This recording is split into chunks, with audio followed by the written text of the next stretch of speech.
दिल्ली की चांदनी चौक सीट से भाजपा के उम्मीदवार इस बार प्रवीण खंडेलवाल जी हैं। दिल्ली में 25 मई को चुनाव होना है और 4 जून को उसका नतीजा भी आ जाएगा। भाजपा ने इस बार दिल्ली की सीट पे 6 नए चेहरों को उतारा है, यानी कि पार्टी ने इस बार नए चेहरों पर ज़्यादा भरोसा किया है। और अगर हम सिर्फ चांदनी चौक सीट की बात करें तो इस बार आप अपना कैंडिडेट उस सीट पर नहीं उतारेगी, सिर्फ कांग्रेस के कैंडिडेट खड़े होंगे।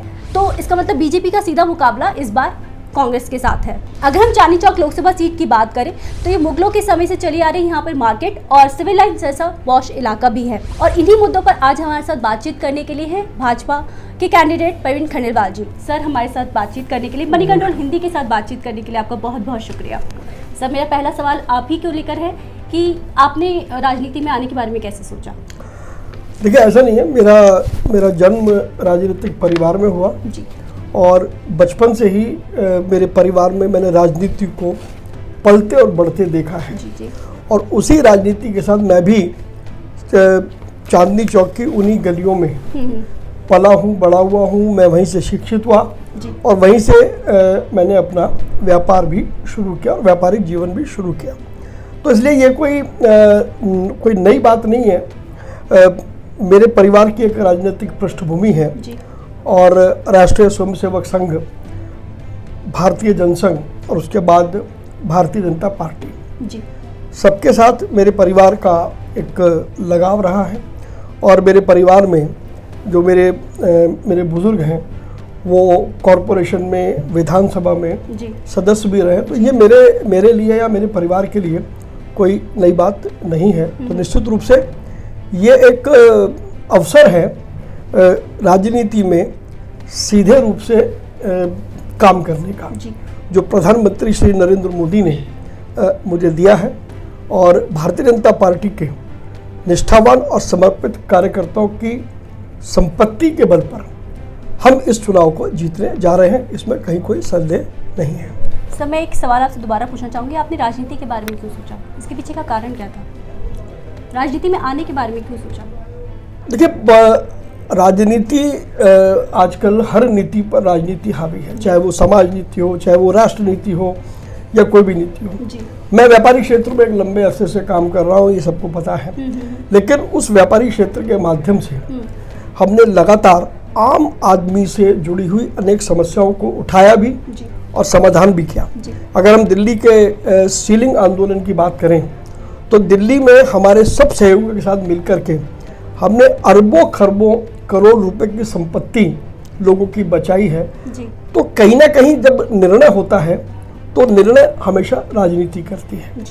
इस बात को ध्यान में रखते हुए भाजपा के नेतृत्व ने मुझे अवसर प्रदान किया कि मैं चांदनी चौक के सभी लोगों की, चाहे वो किसी भी वर्ग के हों, किसी भी संप्रदाय के हों या उनका पृष्ठभूमि कुछ भी रही हो, सबकी समस्याओं को मैं एक सशक्त आवाज के रूप में भारत की संसद में बुलंद करूं। और इस सब बातों के लिए हम पूरी तरीके से तैयार हैं। सर, लोकसभा चुनाव में आप किन मुद्दों पर वोट मांगेंगे?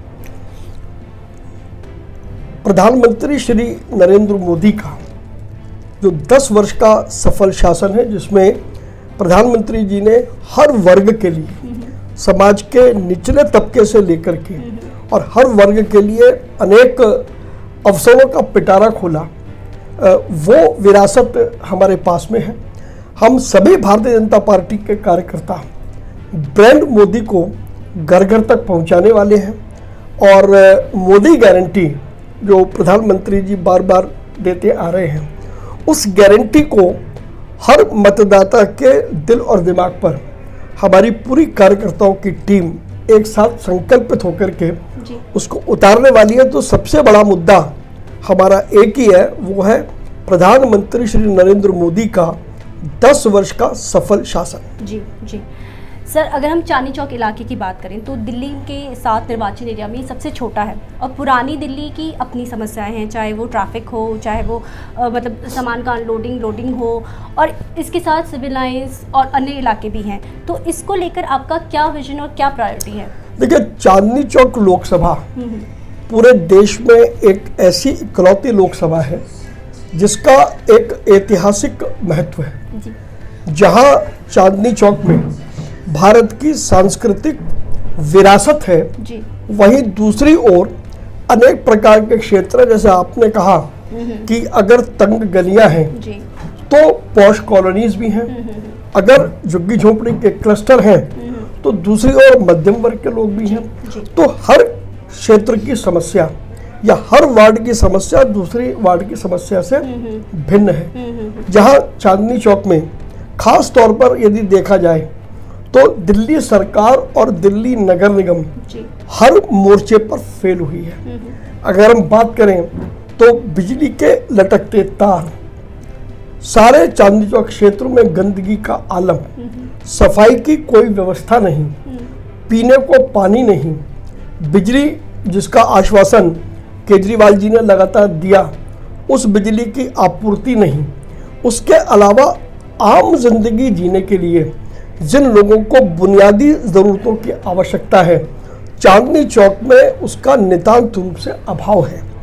इन सारी समस्याओं को एक साथ एक कागज पर एकत्रित करके समय समय पर इन सारी समस्याओं का प्रभावी समाधान जी।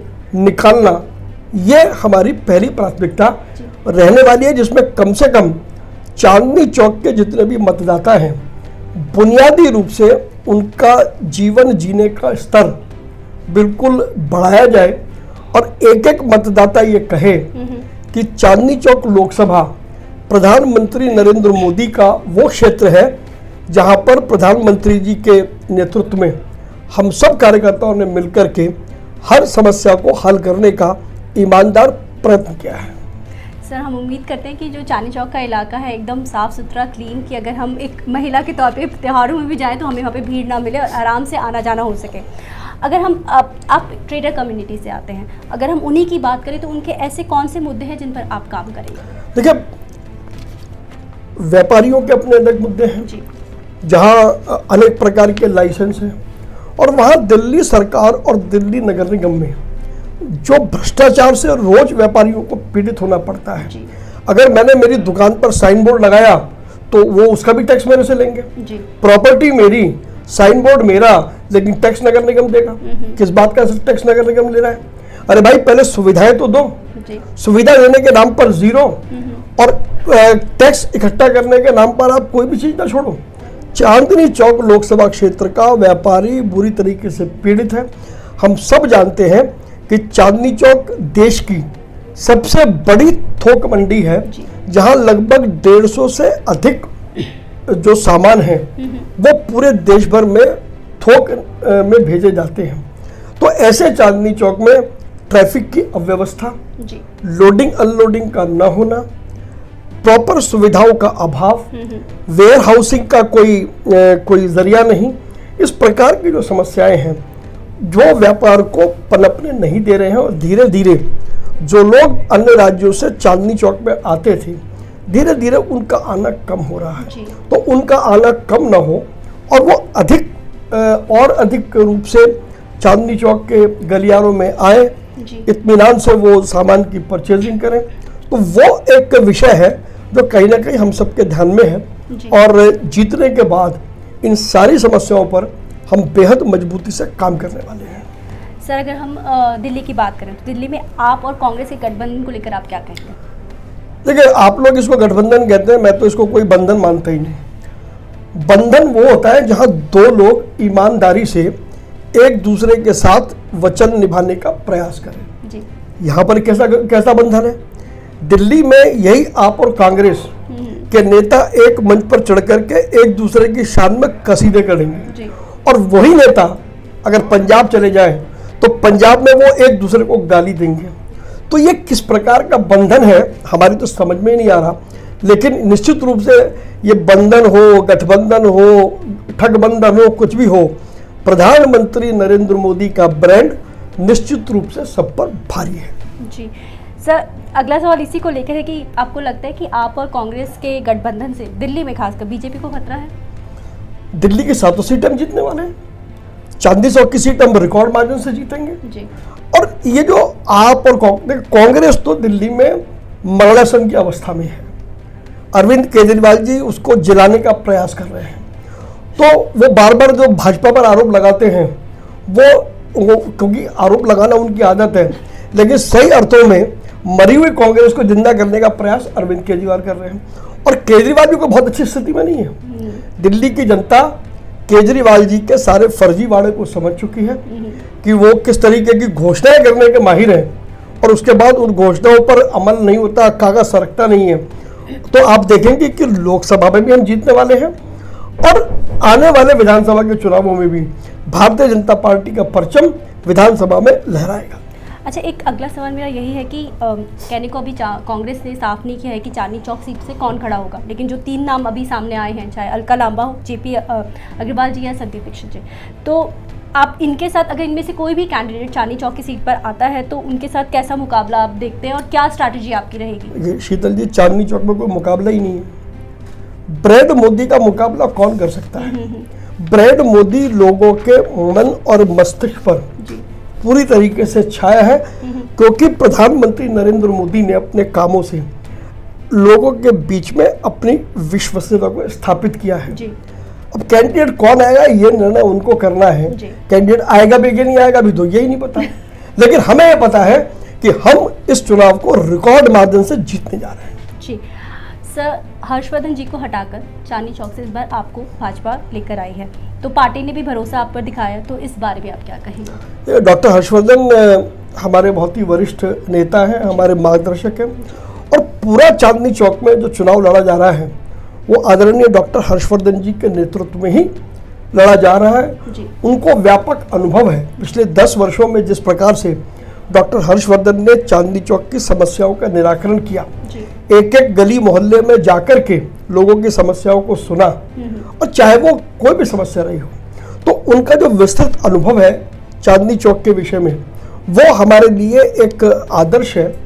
और उन्होंने बहुत सारे बिंदु हमारे लिए सुझाए हैं कि उन बिंदुओं को ध्यान में रखते हुए डॉक्टर हर्षवर्धन जी के नेतृत्व में हमारे चांदनी चौक के सभी कार्यकर्ता इस चुनाव को लड़ने जा रहे हैं और मजबूती से लड़ने जा रहे हैं। सर, अगर बात करें पूरी दिल्ली की, तो बीजेपी पार्टी ने तो मनोज तिवारी जी को छोड़कर सभी नए कैंडिडेट उतारे सभी सीट पर। इसके पीछे कोई खास कारण, और क्या पार्टी को लगता है कि इस बार एंटी इनकम्बेंसी की चिंता उनको भी है? देखिए, एंटी इनकम्बेंसी नहीं है, भाजपा काडर आधारित पार्टी है, जहां पर इस बार जिस प्रकार से भारतीय जनता पार्टी ने दिल्ली में 6 लोगों को मौका दिया, वो इस बात को साबित करता है कि भाजपा में बहुत छोटे कार्यकर्ता को बड़ी से बड़ी जिम्मेदारी कभी भी मिल सकती है। हर कार्यकर्ता उसके लिए तैयार है। तो कोई एंटी इनकम्बेंसी नहीं है, ये सिर्फ भाजपा के नेतृत्व का निर्णय है और हम सब कार्यकर्ताओं ने मिलकर के इस पूरे निर्णय का सम्मान किया है। जी सर, अगर बीते 2 बार के लोकसभा चुनाव की बात करें तो 2014, 2019 मतलब पूरी सीट से लोकसभा सीट पे भाजपा का पूरा कब्जा रहा, एक तरह से हम उसकी बात करें, तो इस बार चुनाव में बीजेपी अपना वोट शेयर कैसे बढ़ाएगी? देखिए, मैंने आपको बार बार बताया कि हम लोग कब्जा हमने किया तो हमने चांदनी चौक के लोगों के मतदाताओं के दिलों पर कब्जा किया, और वो कब्जा प्रधानमंत्री श्री नरेंद्र मोदी के द्वारा किए गए कार्यों से हुआ। तो इस दृष्टि से एक एक व्यक्ति की जो आकांक्षाएं हैं और जो आशाएं हैं उनको हम पूरे कार्यकर्ताओं की शक्ति से उनके घर पर जाकर के उसको पूरा करेंगे, ये हम सब कार्यकर्ताओं ने संकल्प लिया है। सर, मेरा आखिरी सवाल आपसे है कि आप पूरी, जैसे देखा जाए तो बहुत कम समय है आपके पास भी प्रचार में, प्रमोशन में, इसमें आपका परिवार आपकी कैसे मदद कर रहा है? वैसे तो अगर मैं बड़े रूप से कहूँ तो हमारे भाजपा में क्या है, भाजपा का पूरा संगठन ही हमारा परिवार है। किंतु यदि आप बात कर रही है मेरे व्यक्तिगत परिवार की, तो मेरे परिवार के सभी सदस्य, हम मेरे पिताजी 3 भाई थे, तो हम 10 भाई हैं। 10 भाई एकजुट होकर के हमारा पूरा परिवार, जिसमें युवा पीढ़ी भी है, युवा पीढ़ी के बच्चे, हमारी 10 भाइयों की पत्नियां और हमारी माँ का आशीर्वाद, प्रभु की कृपा, इन सारे चीजों को लेकर के पूरे दमखम से खंडेलवाल परिवार दिल्ली की सड़कों पर आपको दिखाई देगा। और खंडेलवाल परिवार के साथ भाजपा परिवार जब मिल जाएगा तो वो एक दृश्य अद्भुत होगा, जब प्रधानमंत्री नरेंद्र मोदी का परचम हम सब मिलकर के चांदनी चौक में लहराएंगे। सर, हमसे बात करने के लिए आपका बहुत बहुत शुक्रिया। हम उम्मीद करते हैं कि चांदनी चौक की जो समस्या है प्रवीण खंडेलवाल जी जब आएंगे सत्ता में तो वो खत्म हो जाएंगी। इसी नोट पे हमसे बात करने के लिए आपका बहुत बहुत शुक्रिया सर।